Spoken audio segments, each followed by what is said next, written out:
Bonjour et bienvenue à Moment de Grâce.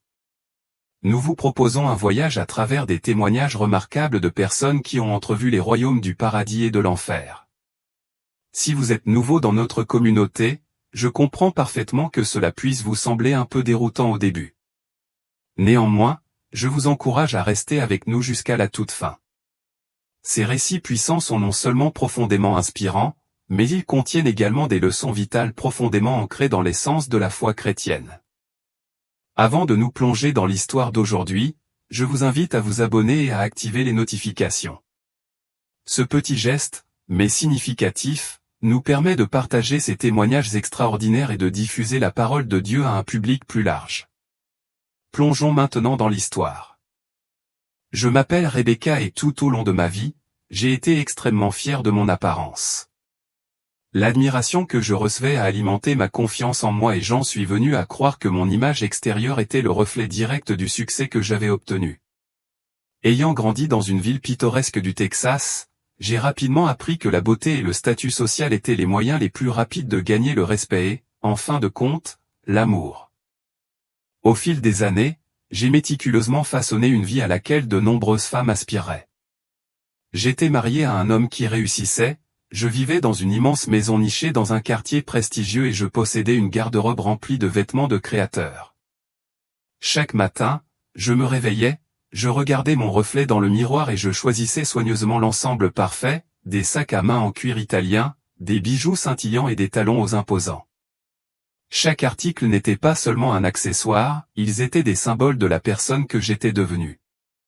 En effet, je ne sortais jamais sans mes lunettes de soleil surdimensionnées et sombres, ces accessoires chics et élégants qui étaient devenus ma signature. Ils me procuraient un sentiment de protection, me faisant me sentir à la fois inaccessible et presque invulnérable. Parallèlement à mon amour pour la mode, je me considérais comme une chrétienne dévouée, du moins c'est ce que je croyais. Chaque dimanche, j'allais à l'église avec mon mari, John, et je contribuais généreusement à divers projets paroissiaux.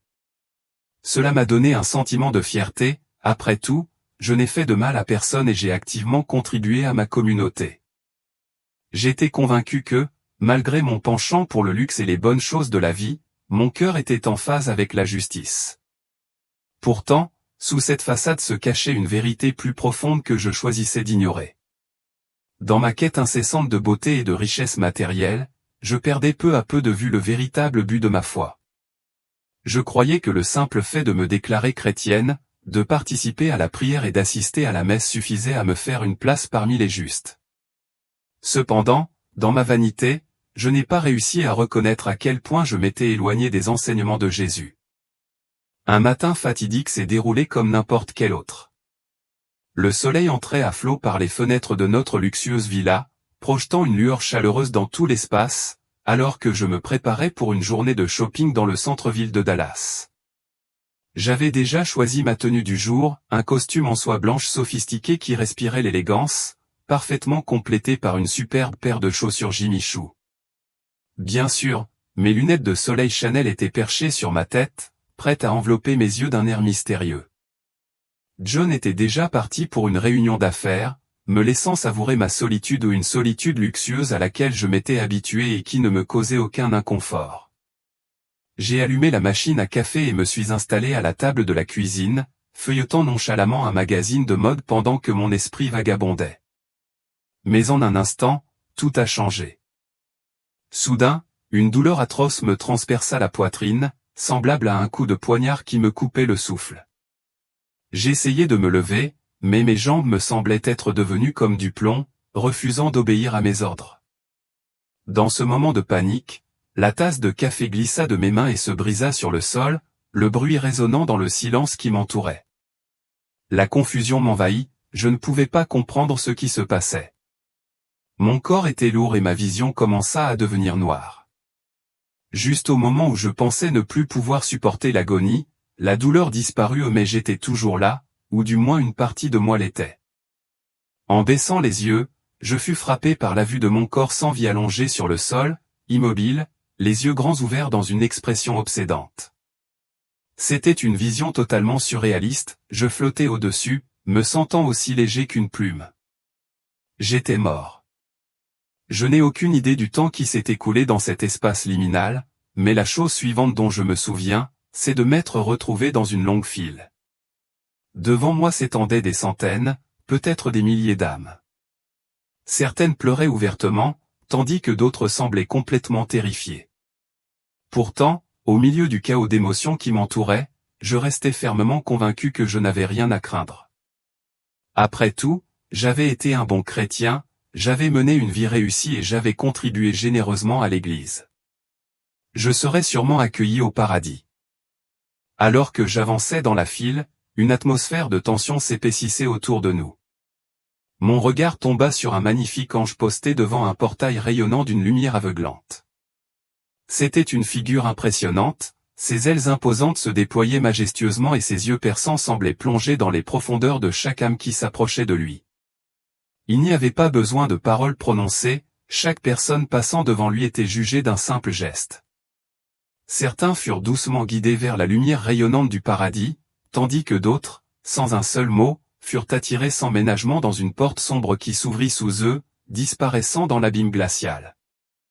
Quand mon tour arriva enfin, aucune question ne fut posée.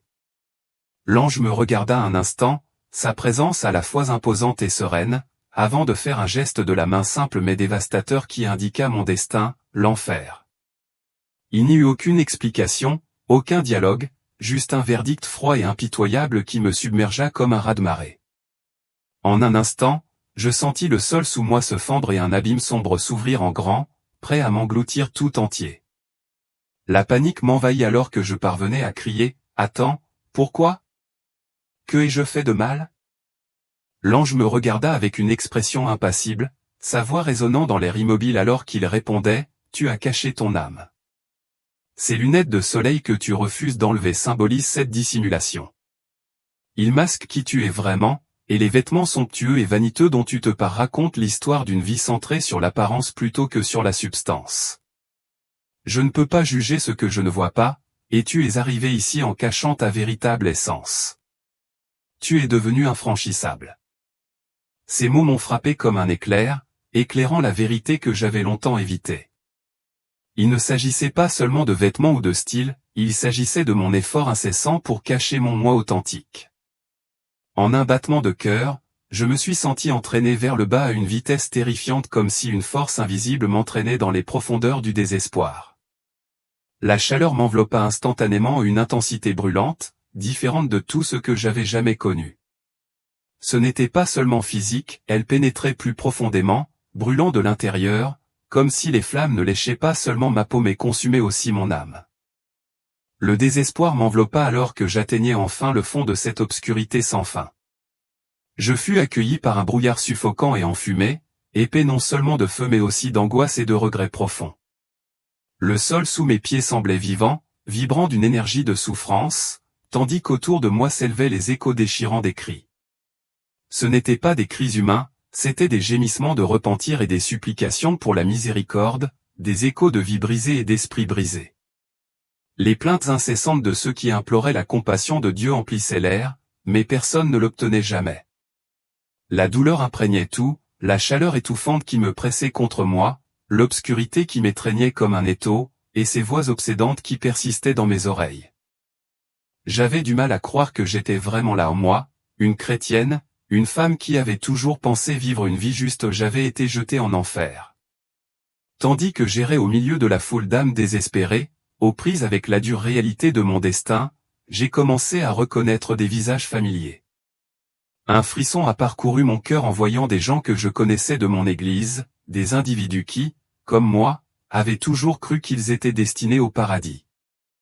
Je me suis approché d'une femme dont je me souvenais bien, son élégance et son aplomb inimitable, même au milieu de l'enfer. Elle portait toujours ses bijoux étincelants, les perles autour de son cou scintillaient de façon inquiétante dans la lumière vacillante des flammes. « Es-tu arrivé ici aussi ?» ai-je demandé, ma voix tremblante alors que je cherchais une explication, un semblant de réconfort qui m'échappait.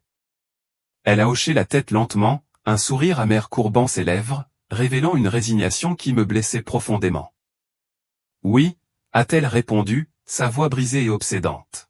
« Et je sais parfaitement pourquoi. Je pensais être intelligente.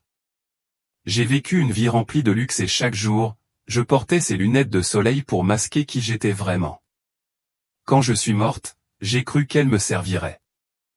Même face au jugement, j'avais continué à masquer mes péchés et à cacher mon âme, mais tout cela n'avait servi à rien. Le jugement est inévitable, et il arrive pour tout le monde, on ne peut y échapper. Je la regardais avec incrédulité, aux prises avec le concept. Comment des lunettes de soleil peuvent-elles faire une chose pareille, demandai-je, mon esprit luttant pour saisir la profondeur de ces mots. La femme émit un rire, mais il était creux, dépourvu de toute trace de joie. Ce n'est pas une question de lunettes en elles-mêmes, expliqua-t-elle, sa voix teintée de tristesse. C'est ce qu'elles représentent. Nous avons vécu des vies définies par les apparences, nous cachant derrière des masques confectionnés à partir de vêtements coûteux, d'accessoires brillants et de platitudes vides de sens. Nous avons construit une image parfaite pour que le monde puisse la voir, alors qu'à l'intérieur, nous étions consumés par les mensonges et la superficialité. Ces paroles me frappèrent avec la force d'un coup de poing dans le ventre. Ces lunettes de soleil étaient devenues le symbole de notre refus de révéler notre véritable identité. Nous avions passé notre vie à faire semblant, et maintenant nous nous retrouvions ici, payant le prix de nos tromperies. Je pris conscience de la dure vérité, chaque jour de mon existence tournait autour de l'image que je voulais projeter, de la façade polie que je maintenais minutieusement. Même ma foi n'était plus qu'une simple partie de cette image, elle n'avait jamais été authentique, mais simplement un autre moyen de paraître respectable. Les vêtements de marque, les bijoux scintillants et, oui, même ces lunettes de soleil que je portais comme si elles étaient une extension de moi-même n'étaient qu'un autre moyen de dissimuler mes insécurités, ma vanité et mon manque d'humilité. Un sentiment de désespoir grandissant m'envahit alors que j'essayais instinctivement d'enlever mes lunettes de soleil, mais à ma grande horreur, je découvris que je ne pouvais pas. Elles semblaient coller à mon visage comme si elles avaient fusionné avec mon être même, une partie grotesque de mon âme corrompue. Je poussais et tirais, le désespoir grandissant en moi, mais ils ne bougeaient pas. Ils étaient comme une marque indélébile de ma vie passée, un rappel omniprésent de mes choix. Plus je luttais pour me libérer, plus il devenait clair à quel point j'étais vraiment pris au piège, pas seulement par les lunettes elles-mêmes, mais par tout ce qu'elles représentaient. Elles étaient devenues l'incarnation de ma vanité, de ma superficialité, et maintenant je ne pouvais plus me cacher derrière elles. Pourtant, paradoxalement, je me retrouvais incapable de me libérer de leur emprise. J'étais prisonnière de ma propre apparence, piégée dans un cycle de tromperie, incapable de révéler qui j'étais vraiment et impuissante à être jugée pour la personne que j'aurais pu être. Je m'effondrais à genoux, les larmes coulant sur mon visage alors que le désespoir m'envahissait. Dieu, s'il te plaît, j'avais tort. Je ne me rendais pas compte à quel point je m'étais éloigné de toi. J'ai vécu ma vie à la poursuite des plaisirs terrestres, obsédé par le luxe et la beauté, mais maintenant je vois à quel point tout cela est vraiment vide. S'il te plaît, pardonne-moi. Pardonne-moi. En ce moment poignant, alors que j'étais agenouillé au milieu du feu et de la fumée de l'enfer, avec les cris angoissés des âmes perdues résonnant autour de moi, quelque chose a changé dans ce royaume sombre. Un profond silence m'enveloppa comme si le temps lui-même s'était arrêté. La cacophonie du bruit s'est estompée et la douleur a été momentanément absente.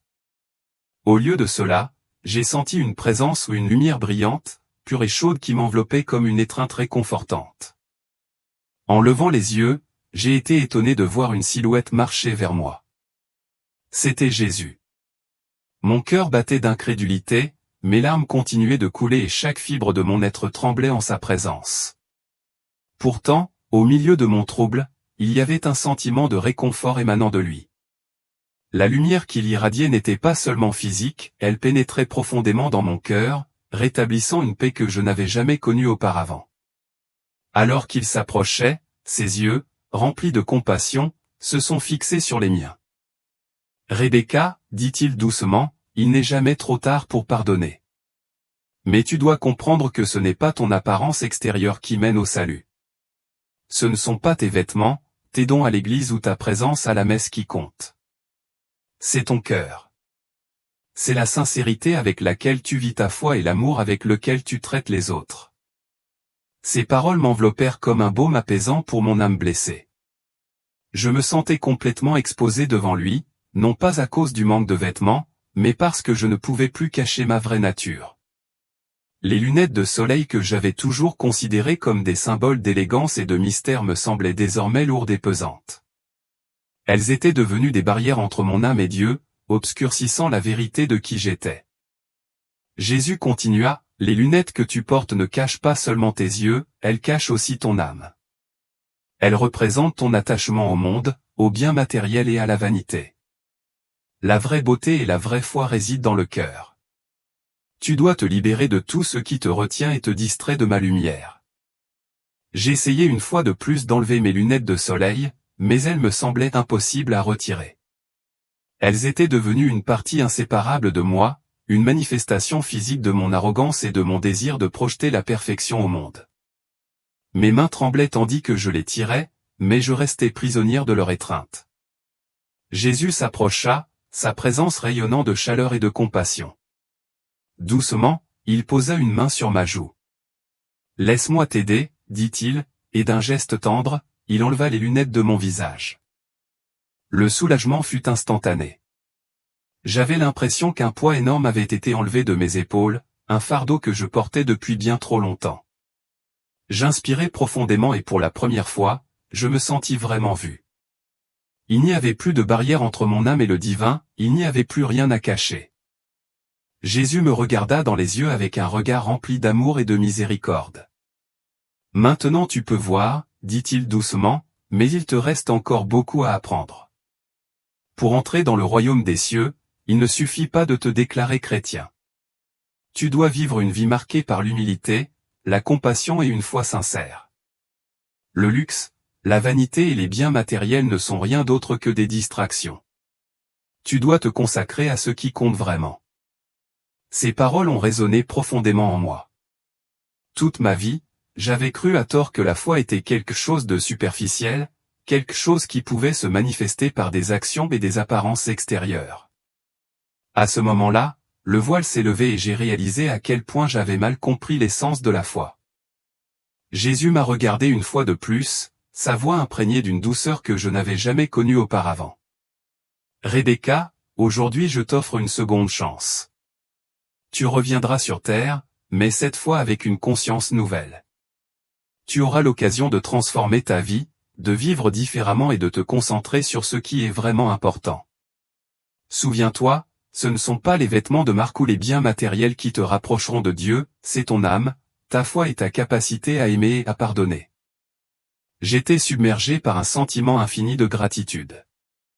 Jésus m'offrait, à moi, une femme si ancrée dans la vanité, une opportunité remarquable de vivre une nouvelle vie. Je savais au fond de moi que je ne pouvais pas gâcher cette chance.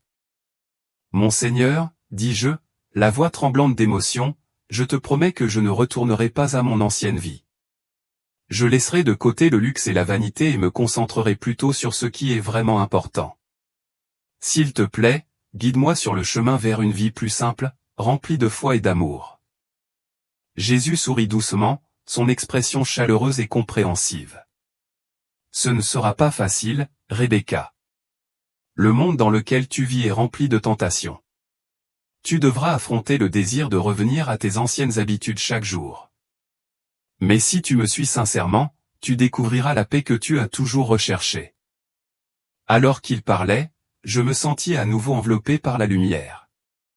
La scène sombre autour de moi commença à se dissoudre et je me sentis monter des profondeurs de l'enfer vers la brillante promesse de la vie. Quand je me réveillai, je me retrouvai allongé sur le sol de ma cuisine, précisément là où je m'étais effondré. Mon corps semblait entier, la douleur dans ma poitrine avait disparu et tout semblait normal.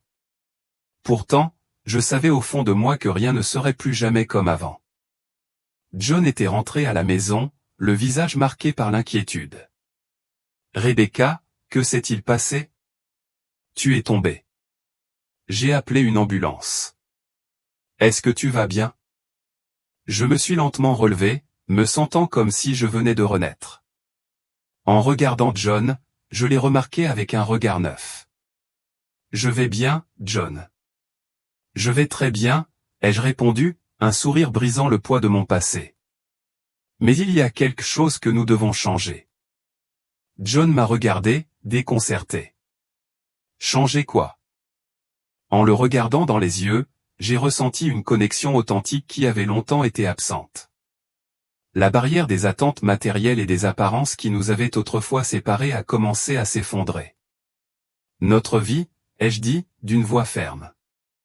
Elle a été construite sur de mauvaises fondations. Nous avons vécu pour le luxe, pour les apparences, mais nous n'avons jamais vraiment nourri ce qui compte. Nous devons changer. Son expression est passée de la confusion à la contemplation alors qu'il traitait mes paroles. L'amour que nous avions partagé autrefois, enfoui sous des couches de superficialité, a commencé à refaire surface, et j'ai su qu'ensemble nous pourrions nous lancer dans un voyage vers une vie de foi, d'amour et de détermination authentique. John était encore plus perplexe face à ma transformation, mais au cours des jours suivants, j'ai pris le temps de tout partager avec lui, ma rencontre extraordinaire avec Jésus, l'expérience déchirante en enfer et la seconde chance miraculeuse qui m'avait été accordée. Au début, il avait du mal à saisir l'énormité de ce que j'avais vécu, mais petit à petit, lui aussi a commencé à voir que des changements profonds étaient nécessaires dans nos vies. Nous avons pris la décision audacieuse de vendre notre grande maison et de déménager dans une habitation plus petite et plus modeste, qui conviendrait parfaitement à nous deux. Notre objectif était d'adopter une vie plus simple, libérée des entraves des apparences et des biens matériels. Nous avons réorienté notre attention vers ce qui comptait vraiment, notre foi, notre amour l'un pour l'autre et notre croissance spirituelle. J'ai laissé tomber mes vêtements de marque, mes bijoux extravagants et, bien sûr, ces lunettes de soleil symboliques qui me définissaient autrefois. Au lieu de cela, je me suis plongé dans la prière et j'ai consacré du temps à l'étude de la Bible avec une ferveur renouvelée. Finalement, ma vie a commencé à me sembler authentique. Des années se sont écoulées depuis cette expérience qui a changé ma vie, et je ressens maintenant un profond besoin de partager mon histoire avec le monde. Je sais qu'il y en a d'innombrables autres comme moi, des individus qui croient être sur le droit chemin simplement parce qu'ils s'identifient comme chrétiens, mais qui restent prisonniers de la superficialité et du matérialisme. Je veux les atteindre et leur faire comprendre que le véritable bonheur et la paix durable ne se trouvent pas dans les possessions éphémères de ce monde. Les plus grandes maisons, les garde-robes les plus luxueuses et l'admiration des autres sont toutes éphémères et finalement insatisfaisantes. Ce qui compte vraiment, c'est de vivre une vie centrée sur la foi, où notre objectif premier n'est pas de rechercher l'admiration des autres mais de gagner l'acceptation de Dieu. Si je devais transmettre un seul message, ce serait celui-ci, ne vous laissez pas tromper par les apparences. Ne présumez pas que le simple fait de vous déclarer chrétien suffit pour le salut. La vraie foi exige de l'humilité, du sacrifice et un cœur sincère. Ne cachez pas votre âme derrière les lunettes noires de la vanité. Au lieu de cela, efforcez-vous de mener une vie qui honore Dieu dans chaque action et décision que vous prenez. Aujourd'hui, John et moi embrassons une vie modeste, mais pleine de sens profond. Nous nous sommes libérés des chaînes du luxe et du lourd fardeau des attentes sociétales. Au cours de notre voyage, nous avons découvert une communauté de foi solidaire qui nous élève et nous inspire. Chaque jour, nous nous engageons à vivre en accord avec les valeurs que Jésus nous a inculquées ce jour transformateur. S'il y a une leçon essentielle que j'ai tirée de mes expériences, c'est qu'il n'est jamais trop tard pour changer. Peu importe à quel point nous nous éloignons de Dieu, nous pouvons toujours choisir d'abandonner les distractions qui nous séparent de lui et d'embrasser une vie fondée sur la vraie foi et l'amour. Si quelqu'un comme moi, qui était autrefois si profondément ancré dans la vanité, peut trouver la rédemption, alors je crois que n'importe qui a le pouvoir de faire de même. Vivez avec foi, aimez sincèrement et ne laissez pas les biens matériels éclipser votre âme. Le véritable trésor ne réside pas dans les richesses terrestres, mais dans le royaume des cieux. L'histoire que je viens de partager n'est qu'un témoignage de la façon dont la vie peut changer radicalement lorsque nous mettons de côté le superficiel et nous concentrons sur ce qui compte vraiment. Cette expérience m'a fait comprendre que la véritable richesse ne se mesure pas à ce que nous accumulons sur terre, mais à ce que nous cultivons en nous-mêmes par l'amour, la compassion et une foi sincère. J'espère sincèrement que mes mots inspireront tous ceux qui liront ceci à réfléchir sur leur propre vie. Demandez-vous si vous vivez vraiment selon les véritables enseignements du Christ et envisagez d'opérer les changements nécessaires pour être non seulement chrétien de nom, mais aussi de cœur. Lorsque la vie est vécue avec une foi authentique, elle devient plus riche et plus épanouissante que n'importe quel luxe terrestre ne pourrait jamais offrir. Merci d'être resté avec nous jusqu'à la fin. Si vous avez trouvé cette vidéo significative, je vous invite à la partager avec 2 amis de la communauté chrétienne. Ce faisant, vous recevrez non seulement une bénédiction, mais aussi une aide pour diffuser la parole de Dieu. Si ce n'est pas déjà fait, je vous demande de vous abonner à notre chaîne et d'activer les notifications pour ne pas manquer des vidéos comme celle-ci, que nous publions plusieurs fois par semaine. Nous avons hâte de vous retrouver bientôt dans notre prochaine vidéo.